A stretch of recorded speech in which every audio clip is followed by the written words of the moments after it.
Madrid hosted leaders from the Middle East and Europe for high-level talks targeted at ending the 11-month Israel-Hamas war.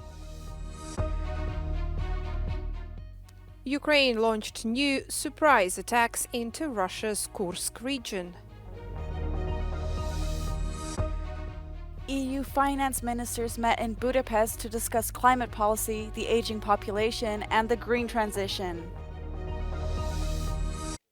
Spain's support for Palestinian sovereignty was full-throated on Friday, with senior officials reiterating the country's insistence on Palestinian statehood and a two-state solution.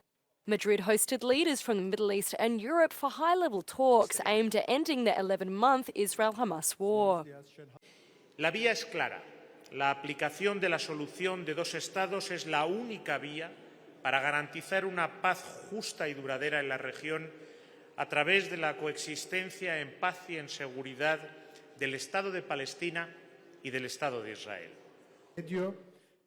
Firm action and a timeline is needed to secure the two-state solution, Alvarez said on behalf of the Arab Islamic Contact Group for Gaza. Spain, as well as Norway and Ireland, formally recognised Palestinian statehood on the 28th of May.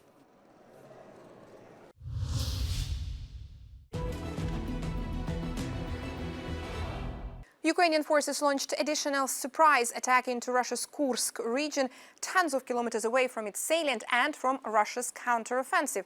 Let's unpack this. Russian forces continue their counterattack throughout Ukrainian salient. Moscow says they have recaptured 10 settlements, although there is no visual confirmation of it at this stage.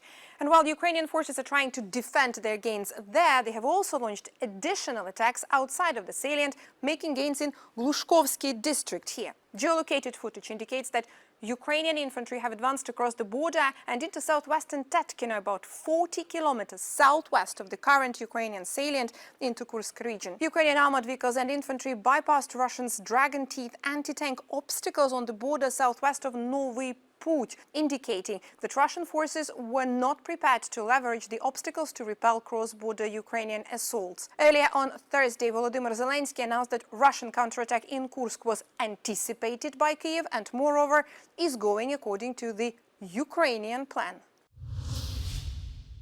Climate policy, the aging population, and the green transition. These were the main topics of the informal meeting of EU finance ministers in Budapest. At the meeting, it was said that Hungary needs to make its climate policy more coherent and transparent.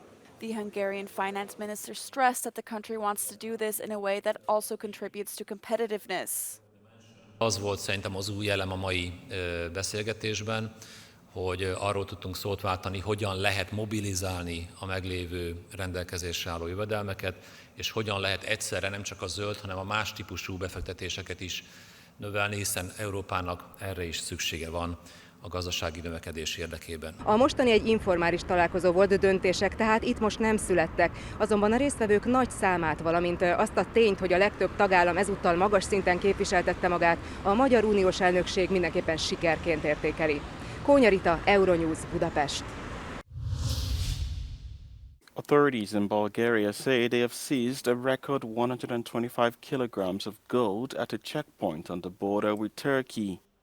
The seizure is worth a total value of 5 million euros.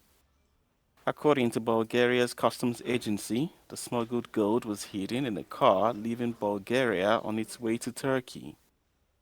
The driver, a Bulgarian national, was arrested and charged. This is the largest amount of smuggled gold seized on the Bulgarian border.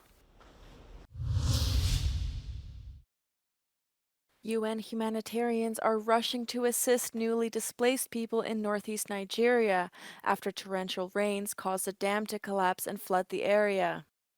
The World Food Programme's office in Maiduguri said over 200,000 people have been displaced.